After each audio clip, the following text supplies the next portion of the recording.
Okay, what we got here is a 2004 Aveo LS. I guess that's how you say it, Aveo. Okay, so when this thing came here, it was saying it ran hot and we could see water leaking somewhere out of here. And this is the filler neck that was on it.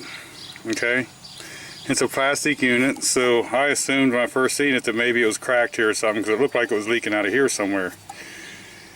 But after I get it off of there, I find out that the thermostat is in here, because we was planning on changing the thermostat too. This is a one-piece sealed unit. So the only way to change the thermostat with this, supposedly, is to buy another one-piece unit for $88, okay? So, instead of getting the one-piece unit, so what we did, we went and found this piece. It's a replacement part, and I got rubber bands on here now, but you can see it comes apart and you can actually change the thermostat. So this is a two-piece unit. The only thing I see I don't care for as much is you got a lot of space between these two, and I know that's to crush that rubber gasket. But if you're ever putting one of these on, I would think that keeping the bolt torque even and not over torquing would be a very thing to do, because it looks like you could break an ear easy. So they give you an O-ring right here, and that fits on top of here. Okay, I want to get this hole all cleaned up, make sure there's nothing in there that'll disturb the O-ring from making it not seat. Then the other thing I'm going to do is, because of this line right here, I'm just going to nip. I got plenty of room, so I'm just going to cut this a little section off, maybe a ½ inch. And that'll give us a new piece on the line right there. Okay, what you got here, you got this O-ring that fits on here, and that's what's supposed to seal it there to the block.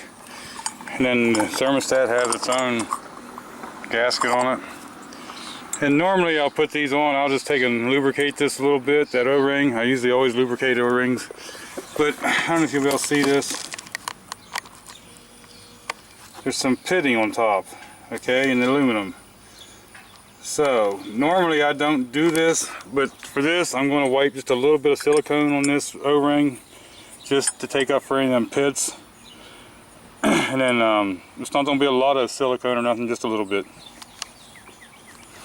Okay, so now what I've done, I already installed this hose. So now we'll get this piece back on it. And we'll get the bolt started.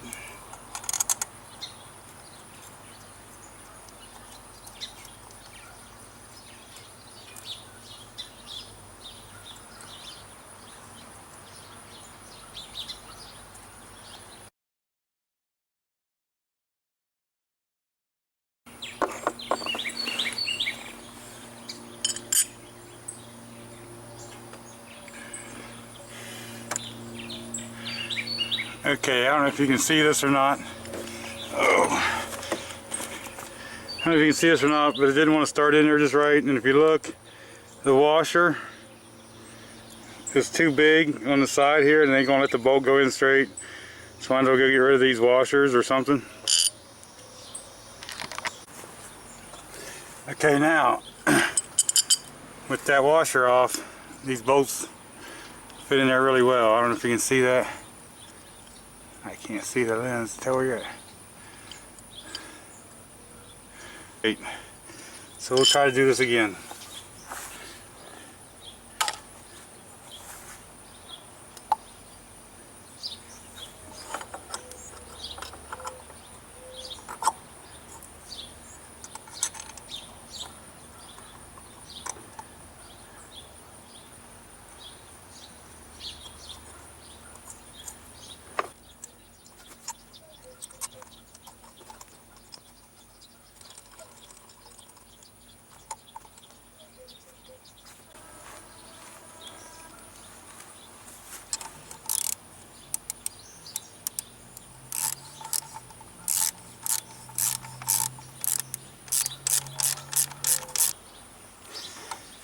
Okay, now I got these just snug. And it's really important to tighten a little bit at a time on each one.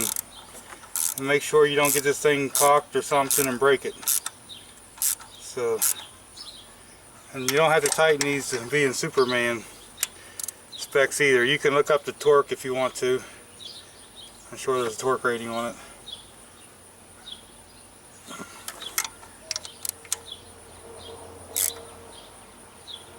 Okay, we're going to leave it at that.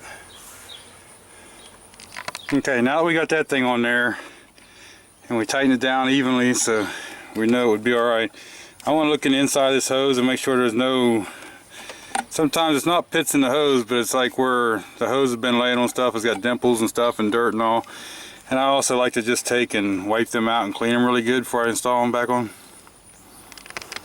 Okay, even though we clean this hose all up and everything and use that clamp again, this hose right here seems to be dripping. And sometimes I've had that issue when I reuse these clamps on hoses. So what I'm going to do is pull this back off, make sure one more time that I got everything clean inside, and I'm going to put on a breeze clamp, one of the twisty clamps, and see what that does for us.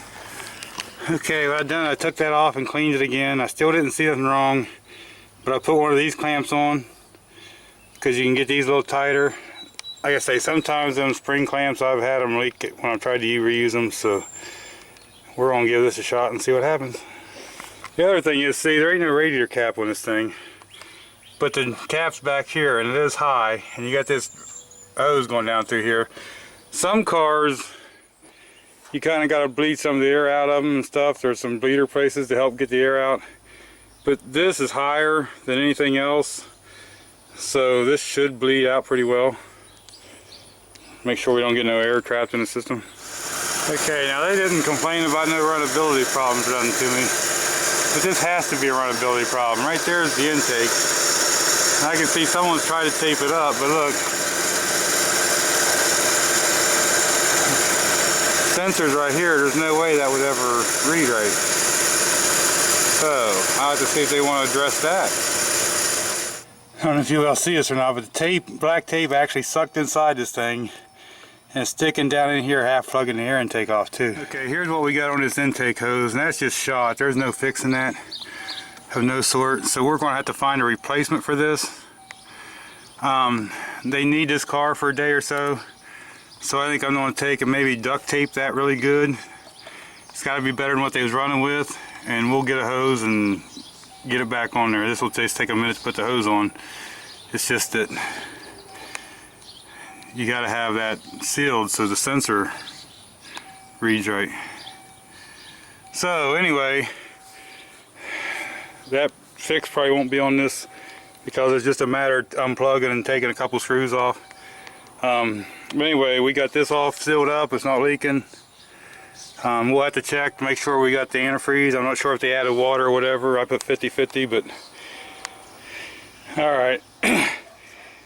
I went to do something and come back, and that guy, I think it's the same guy, that Canadian Catalyst or whatever his name is. I think it's the same guy he knows, that Jerry Riggs guy. I think he stopped by and fixed this for me. So anyway, that's better than what they had. That'll last them for a day or two until we can get that new rubber hose piece. So I just thought I'd throw that in there. Thanks for watching.